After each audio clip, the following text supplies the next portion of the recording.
విజయ్ ముఖ్యమంత్రి కూడా కలుస్తాం సార్. ఇక్కడ న్యాయం జరగట్లేదంటే తమిళనాడు గవర్నమెంట్ విజయ్ அடுத்து இங்க న్యాయం கிடைக்கலனா நான் தமிழ்நாடு போய் விஜய் வச்சு அங்க இருக்க பார்ட்டியை வச்சு நாங்க போய் கட்டாயம் ஆக்ஷன் எடுப்பேன்.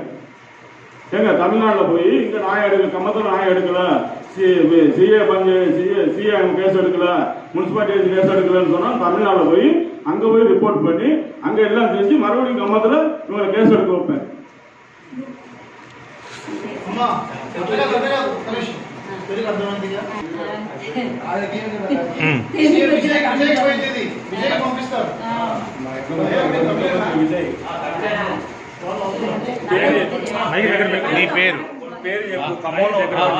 வணக்கம்.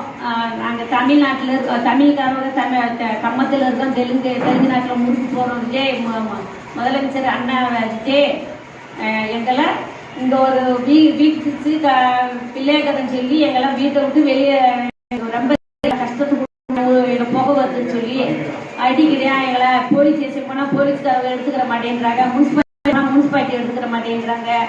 எடுத்துக்கிறாம எங்களை பக்கத்துல இருக்கேன், கொஞ்சம் வீடு பெரிய வீடை காலி பண்ணி போட்டு விட்டுதான் எங்களை எங்களை ரொம்ப சிப்ஸ் முறுக்குத்தான் போடுறோம், முறுக்கு போடுறோம். ரெண்டுமே நீங்க புகை வருது, நீங்க இருக்கக்கூடாதுன்னு சொல்லி எங்களை தொண்டர்வு கொடுக்குறேன். முதலமைச்சர் நீங்கதான் பார்க்கணும், எப்படியாவது கேட்கணும். இந்த ஒரு வார்த்தை நீங்க கேளுங்க, இது முக்கியமந்திரிக்கு ஒரு வார்த்தை கேளுங்க. விஜய் தம்பி வணக்கம்.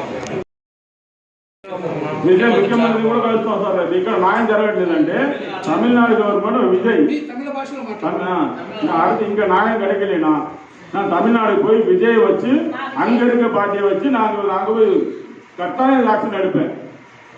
எங்க தமிழ்நாட்டில் போய் இங்க